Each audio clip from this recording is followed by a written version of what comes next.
സഹകരണ ബാങ്കുകൾക്കായി സർക്കാർ പ്രഖ്യാപിച്ച ഒറ്റത്തവണ തീർപ്പാക്കൽ പദ്ധതിയിൽ ആനുകൂല്യം തേടി വായ്പ തിരിച്ചടച്ചവർക്കും കുടുംബാംഗങ്ങൾക്കും അടുത്ത 2 വർഷത്തേക്ക് പുതിയ വായ്പ ലഭിക്കില്ല.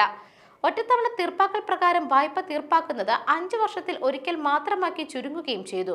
ഫെബ്രുവരി 28 വരെ സഹകരണ വകുപ്പ് നടത്തുന്ന നവകേരളീയൻ കുടിശ്ശിക നിവാരണ ഒറ്റത്തവണ തീർപ്പാക്കൽ പദ്ധതിയിലാണ് ഈ നിബന്ധനകൾ കൂടി ചേർത്തിരിക്കുന്നത്. വായ്പാ തിരിച്ചടവ് മുടങ്ങിയതോടെ പല സഹകരണ ബാങ്കുകളും കടുത്ത പ്രതിസന്ധി നേരിടുന്നതിനാലാണ് ഒറ്റത്തവണ തീർപ്പാക്കൽ പദ്ധതി പ്രഖ്യാപിച്ചത്. പക്ഷേ 2 വർഷത്തേക്ക് വായ്പ നൽകില്ല എന്ന നിയന്ത്രണം സഹകരണ നിയമപ്രകാരം വായ്പ ലഭിക്കാൻ അംഗത്വത്തിനുള്ള അവകാശത്തിന്റെ ലംഘനമാണെന്ന് ചൂണ്ടിക്കാണിക്കുന്നു. മാത്രമല്ല, തിരിച്ചടവിൽ ഒരാൾക്ക് സംഭവിക്കുന്ന വീഴ്ചയ്ക്ക് ബന്ധുക്കളെ ശിക്ഷിക്കുന്നതിലും എതിർപ്പുയരും.